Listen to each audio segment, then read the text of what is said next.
Hello welcome to Vijayamma kitchen. நம்ம இன்றைக்கி vegetable biryani restaurant ஸ்டைலில் வீட்டில் எப்படி பண்ணலான்னு பார்க்கலாம் வாங்க. ரொம்பவே ஈஸியாகவும் இருக்கும், டேஸ்ட்டாகவும் இருக்கும். நீங்களும் ட்ரை பண்ணுங்கள்.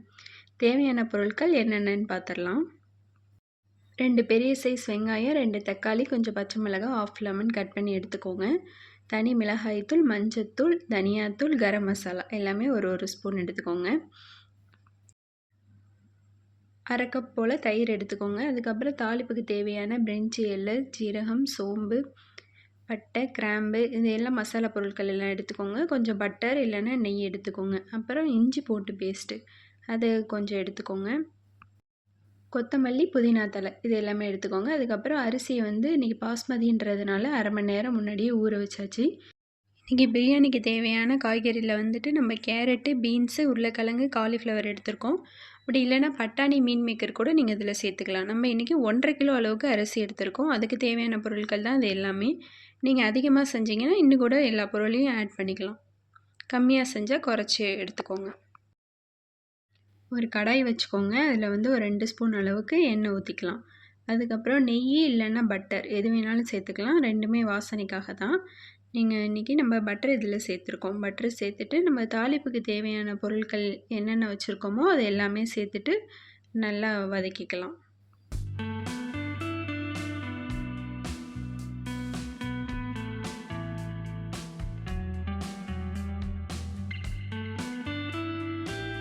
அப்புறம் நம்ம கட் பண்ணி வச்சுருக்க வெங்காயத்தை ஃபஸ்ட்டு நம்ம சேர்த்துடலாம்.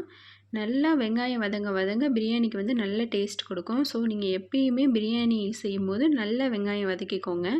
அதுக்கப்புறம் கீறி வச்சுருக்க பச்சை மிளகா அதையும் சேர்த்துட்டு நல்லா வதக்கிக்கலாம். நல்லா கலர் மாறுற அளவுக்கு, கோல்டன் கலர் வர அளவுக்கு நல்லா வதக்கிக்கோங்க.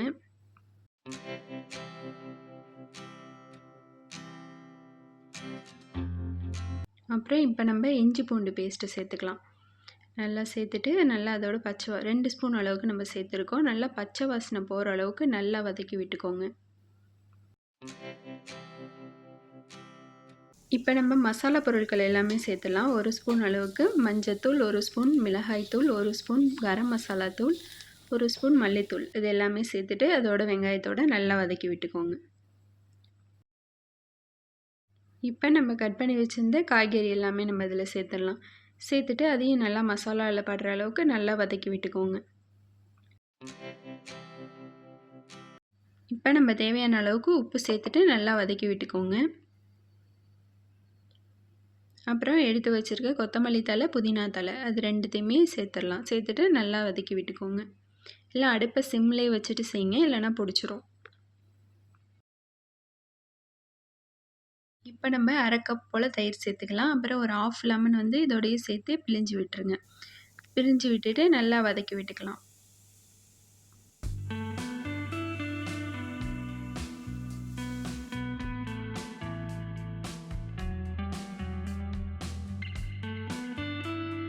இப்போ நம்ம பிரியாணிக்கு தேவையான தண்ணி ஊற்றிடலாம். எப்போயுமே நம்ம ஜீரக சம்பா இல்லைனா பாஸ்மதி ரெண்டுத்தையுமே எடுத்தோன்னா 1 கப் அளவுக்கு எடுத்தோன்னா 1.5 கப் அளவு தண்ணி ஊற்றிக்கணும். அப்படி புழுங்கல் அரிசி வீட்டில் சாப்பாடு செய்கிற அரிசி நம்ம எடுத்தோன்னா அதில் 2 கப் அளவுக்கு தண்ணி வச்சுக்கோங்க. இதுதான் எப்போயுமே கணக்கு. இதை கரெக்டாக நம்ம சேர்த்துடலாம்.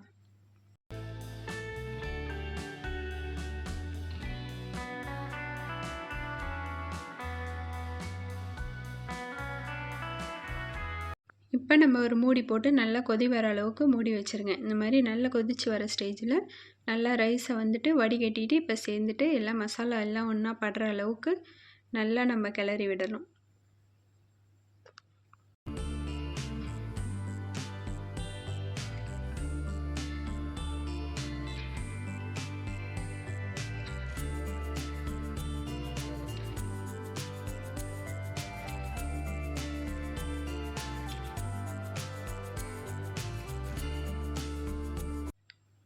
இப்போ நம்ம கரெக்டாக தம் போடுற ஸ்டேஜ். ரைஸும் தண்ணியும் ஒரே அளவே வந்துருச்சு பாருங்கள். ரைஸ் தண்ணி மேலேயும் இல்லை, இப்போ கீழேயும் இல்லை, கரெக்டான ஸ்டேஜில் நிற்கிது. இந்த மாதிரி வர ஸ்டேஜில் நம்ம தம் போட்டுடலாம்.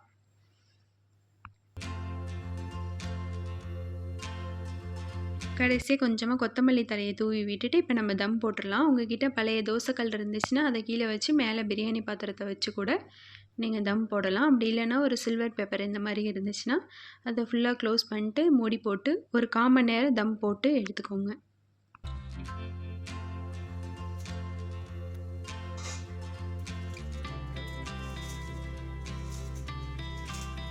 பதினஞ்சு நிமிஷம் ஆயிடுச்சு. இப்போ தம்மை ஓப்பன் பண்ணி பார்த்தீங்கன்னா நல்லா ரைஸும் வெஜிடபிளும் நல்லா சேர்ந்து சூப்பராக குக் ஆகிருக்கும். நல்லா உதிரி உதிரியாக அந்த மாதிரி இருக்கும். நல்லா தண்ணியை கரெக்டான ஸ்டேஜில் வச்சோன்னா இந்த மாதிரி கிடைக்கும். நீங்களும் கண்டிப்பாக ட்ரை பண்ணி பாருங்கள். அவ்வளோதாங்க, சூப்பரான ரெஸ்டாரண்ட் ஸ்டைலில் வெஜ் பிரியாணி ரெடி. நீங்களும் கண்டிப்பாக ட்ரை பண்ணி பாருங்கள். ரொம்ப ஈஸியான ரெசிபி. வீடியோ பிடிச்சிருந்தால் லைக் பண்ணுங்கள், ஷேர் பண்ணுங்கள், சப்ஸ்கிரைப் பண்ணுங்கள். தேங்க்யூ.